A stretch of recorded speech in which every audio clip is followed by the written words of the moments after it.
రామాయణంలోని Bala Kanda part 1. శ్రీమన్నారాయణ్ణి నిరంతరం స్మరించే నారద మహర్షి ఒకనాడు ముని శ్రేష్ఠుడైన వాల్మీకి ఆశ్రమానికి వచ్చాడు.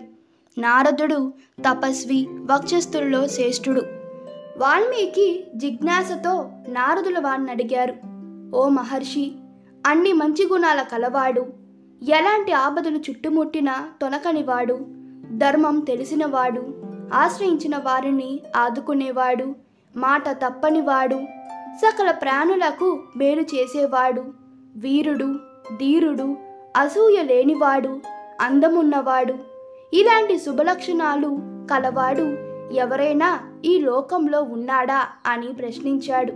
నారదుడు చిరునవ్వుతో సమాధానమిచ్చాడు, మహాముని, ఇన్ని లక్షణాలు ఒకే వ్యక్తిలో కుదురుకోవడం సాధారణంగా జరగదు. కానీ నీవు తెలిపిన విశిష్ట గుణాలన్నీ ముక్తి భవించిన వాడు శ్రీరాముడని తెలిపాడు. రామాయణ గాథను సంక్షిప్తంగా వాల్మీకి వినిపించాడు నారదుడు. అక్కడి నుంచి బ్రహ్మలోకానికి వెళ్ళిపోయాడు. రామకథ వాల్మీకి మనసులో నాటుకుపోయింది. నారదుని మాటలు ఇంకా చెవిలో ఇల్లు కట్టుకొని పోరుతున్నాయి. గంగానది సమీపాన గల తపస్సి నదికి స్నానం చేయడానికి బయలుదేరాడు. భరద్వాజాది శిష్యులు వెంట నడుస్తున్నారు. తపస్సి నది మంచివాని మనసు వలె స్వచ్ఛంగా ఉంది. స్నానానికి నదిలోకి దిగిన వాల్మీకి చుట్టూ ఉన్న ప్రకృతి అందాలను పరవశిస్తున్నాడు. సమీపంలో ఒక కొమ్మ పైన క్రౌంచ పక్షుల జంటను చూశాడు. వాటి అనురాగం ముచ్చట గొలుపుతున్నది. వాటి మధుర ధ్వనులు వినులో విందు చేస్తున్నాయి. ఇంతలో ఒక వేటగాడు క్రూర బాణంతో మగపక్షిని నేలకులిచాడు. అది నెత్తురోడుతూ విలవిలలాడుతూ ప్రాణాలు విడిచింది. ఆ ఎడబాటును తట్టుకోలేని ఆడపక్షి తల్లడిల్లిపోయింది. హృదయ విదారకమైన ఈ దృశ్యాన్ని చూశాడు వాల్మీకి. కరుణారసం జాలువారింది. ధర్మవేషం కట్టలు తెంచుకుంది. వెంటనే నోటి వెంట అప్రయత్నంగా మనిషద ప్రతిష్ఠత్వ మగమం శాశ్వతం సమహ యత్ క్రౌంచ విధునాదేకం అవిధం కామమోహితం. ఓ కీరతుడ, క్రౌంచ పక్షి జంటలో పరవశయమయ్యున్న ఈ పక్షిని చంపిన నీవు శాశ్వతంగా అపకీర్తి పాలవుతావు అన్న మాటలు వచ్చాయి. అననైతే అన్నాడు, కానీ తరువాత అతనికే ఆశ్చర్యం వేసింది. ఈ మాటలు సమాన అక్షరాలుగా 4 పాదాలతో లయబద్ధంగా వచ్చాయి. ఇది ఛందోబద్ధమైన శ్లోకమేనని నిర్ధారించుకున్నాడు. శ్లోకం నుంచి శ్లోకం పుట్టింది. ఆశ్రమానికి తిరిగి వచ్చారందరూ. కానీ క్రౌంచ పక్షి దారుణ దృశ్యం మాత్రం వాల్మీకి మనసులో నుంచి వెనుకు తిరగడం లేదు. అదే ఆలోచన, అదే ఆవేదన. ఇంతలో సృష్టికర్త అయిన బ్రహ్మ వాల్మీకిని చూడ్డానికి ఆశ్రమానికి వచ్చాడు. అతనికి శాస్త్రోక్త ఉపచారాలన్నీ చేశాడు వాల్మీకి. బ్రహ్మ ప్రవర్తించవలసిన తీరు, బ్రహ్మ ఎదురుగా ఉన్న క్రౌంచ పక్షి బాధ వాల్మీకిని వదలడం లేదు. మనసులో మనిషద శ్లోకమే మళ్ళీ ధ్వనించింది. అన్నీ తెలిసిన బ్రహ్మ చిరునవ్వును చిందిస్తూ, ఓ ఋషీశ్వర, నీవు పలికినది శ్లోకమే. అది నా సంకల్ప ప్రభావం. ఈ ఛందస్సులోనే శ్రీరామచరిత్రను రాయమని ఆదేశించాడు. నారదుడు స్పష్టంగా వివరింపని రామకథ రహస్యాలు కూడా స్ఫురిస్తాయని అనుగ్రహించాడు. ఈ భూమండలంలో పర్వతాలు, నదులు ఉన్నంత కాలం రామాయణ కథను జనాలు కీర్తిస్తూనే ఉంటారని ఆశీర్వదించారు. బ్రహ్మ ఆదేశానుసారం రామాయణ రచనకు శ్రీకారం చుట్టాడు వాల్మీకి మహర్షి. అయోధ్య నగరం. సరయూ నది తీరంలో కౌసల అనే సుప్రసిద్ధి దేశం ఉంది.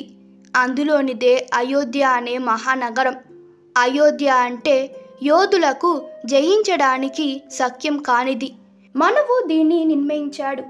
కౌసల దేశానికి దశరథ మహారాజు పరిపాలిస్తున్నాడు. అతడు సూర్యవంశం వాడు, మహావీరుడు.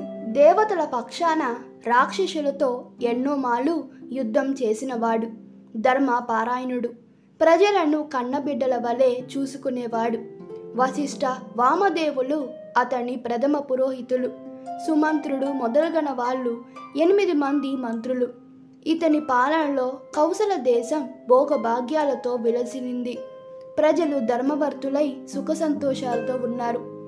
ఎన్ని ఉన్నా సంతానం లేదనే చింత దశరథుణ్ణి కుంగదీసింది. సంతాన ప్రాప్తి కోసం అశ్వమేధ యాగం చేయాలన్న ఆలోచన కలిగింది. వెంటనే పురోహితులను గురువులతో సమావేశమయ్యాడు. మనసులోని మాట చెప్పారు. వారు తదాస్తు అన్నారు. సరియు నదికి ఉత్తర తీరంలో యజ్ఞవేదిక సిద్ధమైంది. మంత్రి సారథి అయిన సుమంత్రుడు ఈ యాగానికి వృష్యశృంగ మహర్షిని ఆహ్వానిస్తే ఫలవంతమవుతుందని సూచించాడు. వృష్యశృంగుడు విభాండక మహర్షి కుమారుడు, నిష్ఠగరిష్ఠుడు. అతడు ఎక్కడ ఉంటే అక్కడ వానలు బాగా కురుస్తాయి. దశరథుని ఆజ్ఞ మేరకు వృష్యశృంగుణ్ణి సగౌరవంగా తోడుకొని వచ్చారు. 3 రోజుల పాటు అశ్వమేధ యాగం శాస్త్రోక్తంగా నిర్వహించారు. తర్వాత దశరథుడు వృష్యశృంగునితో పుత్రప్రాప్తి కోసం చేయవలసిన క్రేతువును గురించి అడిగాడు. ఆ భారాన్ని వృష్యశృంగుని పైనే ఉంచాడు. దశరథుని అభ్యర్థనను మన్నించిన వృష్యశృంగుడు పుత్రకామేష్టి అనే యాగాన్ని ప్రారంభించాడు. హవీసులు అందుకోవడానికి బ్రహ్మాది దేవతలు, గాంధర్వులు, సిద్ధులు, మహర్షులు యజ్ఞశాలలో ప్రత్యక్షమయ్యారు. అదే సమయంలో దేవతలందరూ బ్రహ్మను చేరి తమ గొడ్డు వెళ్ళబోసుకున్నారు. రావణాసురుడు బ్రహ్మ వరప్రభావం చేత విర్రవీగుతూ తమను చిత్రహింసలకు గురి చేస్తున్నానన్నారు. ముల్లోకాలను బాధించడమే కాక ఇంద్రుని సైతం రాజభ్రష్టుని చేయడానికి పూనుకున్నాడని తెలిపారు. అతని దుండాగాలకు అంతలేదన్నారు. ఋషుల యక్షగంధర్వుల మాట అట్టుంచి అతని భయముతో సూర్యుడు, సముద్రుడు, వాయువు కూడా తమ సహజ స్థితిని ప్రకటించలేకపోతున్నారని వాపోయారు. అతని పీడ విరగ్గొట్టే ఆలోచనను బ్రహ్మనే చెప్పమని వేడుకున్నారు. బ్రహ్మ దేవతలతో రావణుడు గంధర్వ, యక్ష, దేవదానవులచే మరణం లేకుండా నన్ను వరం కోరాడు. మానవుల పట్ల అతనికి చులకన భావం, అందుకే వారి గురించి ప్రస్తావించలేదు. కనుక మానవుని చేతిలోనే రావణుడికి మరణం ఉందని అన్నాడు.